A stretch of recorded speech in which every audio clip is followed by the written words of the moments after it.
Anton,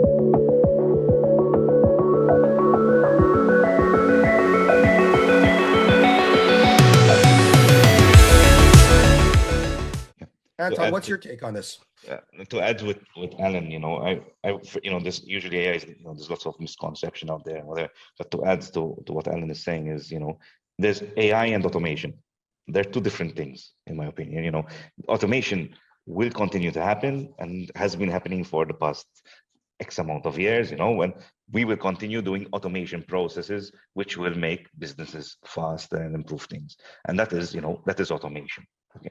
The AI part, I would say, is when you're dealing with lots of data which is staggered across systems, across Excel sheets, across, loads of documents, and using the natural language, queries that you can type in and going into that data to be able to get you the results that you want.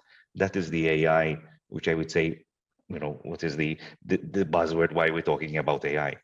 And that has made the big difference where, where before, to be able to, you've extracted the reports in Excel and, to be able to make them nicer for you to understand and be able to, and have, make mistakes in your Excel queries because you're fumbling about. But with AI, if I can have that data coming in from all the sources that I have, putting them together and ask, show me the top 10 customers which have declining margins in the last 6 months. Okay, I got the information, and then I can continue drilling down that information based on what AI is giving me there.